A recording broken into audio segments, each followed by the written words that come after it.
This is the Schmo with the pro, with the boss man of the UFC, Dana White, fresh off of the press conference with the two heavy hitters. How we doing? I'm good. How you doing, brother? The Schmo can't complain. Anything surprise you during that press conference between Stipe and DC? No, I liked how calm everybody was. I liked how Cormier wasn't afraid to lay out his game plan and what he thinks he's going to do and what he thinks Stipe will do. You know, this is such a good fight.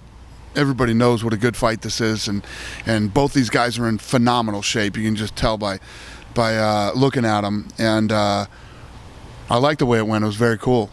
Very nice and subdued. The Schmo couldn't help but to think we're talking about all the GOATs, all the championship stuff. Let's talk about Jon Jones, who you think is universally the GOAT. Inevitably, he's going to ride off in the sunset. Who's the one fighter you want to see him fight before he inevitably retires? It depends on what he does, you know. I mean, does he move up to heavyweight? Does he stay at, if he stays at light heavyweight, he's got to fight Reyes again. You have to see the Reyes fight again.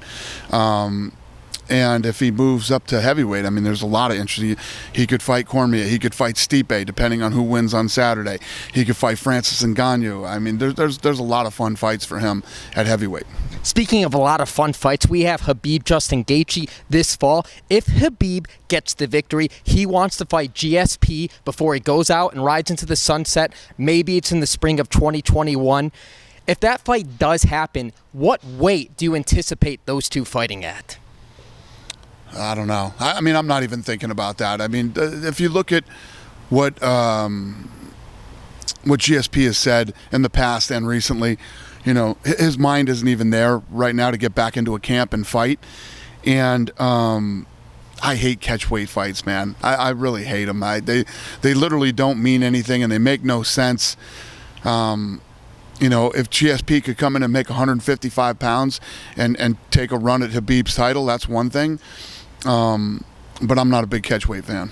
Fair enough. Let's talk about Cody Grabrandt dropping down to 125 to fight Deiveson Figueretta for the title. Him dropping down in weight, does that surprise you at all? What was the initial thoughts when you found out he's going down to fight at 125? Yeah, when he told us that he wanted it, we liked it. That's a fun fight, you know. Figueretta came off an impressive, mind-blowing win, in his last fight for the title, and I think him and Cody will be fun, especially after Cody's last performance too.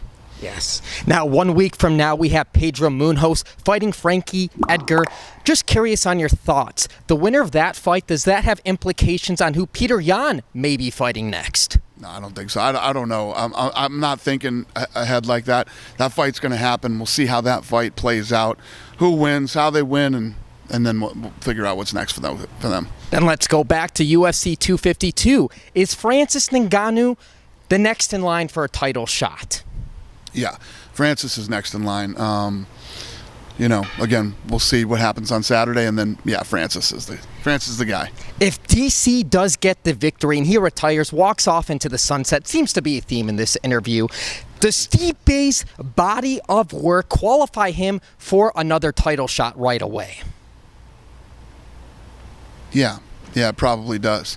I mean, it'd be hard to deny Stipe. We're just saying that this Saturday, the greatest heavyweight, ever is the winner of this fight. So to say, yeah, well, he's not good enough for another title fight for the vacant title would be crazy. This morning when the Schmo was going through his morning coffee, it's a usual morning routine, we're going through the UFC rankings. We couldn't help but to notice that Conor McGregor is still listed in the rankings and Henry Cejudo is not. They're both retired. What's the reason for Conor McGregor still being ranked? That's a very good point. I think, I don't know the answer to this, but Cejudo probably dropped out of the USADA, testing pool, and Conor's probably still in it. Fair play, and we'll get you out of here on this. The fans would all hate me if I didn't pick up on this. Dana, you've been hitting the weights recently. What's the bicep routine? What are you doing to work out? You're looking swole. No, I haven't been lately. So last July 1st, I started working out again. But before that, I blew my rotator cuff out. And my workout date to get back in after physical therapy was July 1st. So I hired a trainer because I was freaked out about my shoulder. I've been working out for like a year and a half with a trainer, and I love it. So that's the secret sauce, not the fried chicken sandwiches. That's all I've been doing. Yeah, a lot of fried chicken sandwiches too. Yeah. Right. Final message for the Dana White fans out there worldwide.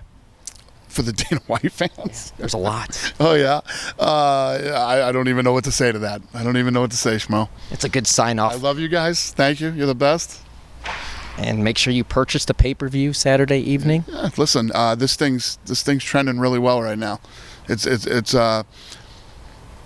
you're a fight fan, the heavyweight championship of the world with two guys that you know are going to put on an incredible fight and to determine who is the greatest heavyweight champion ever. It's tough to miss that one. It speaks for itself. He's the pro, I'm the schmo. Behind us, it's all going down here Saturday evening. We're out.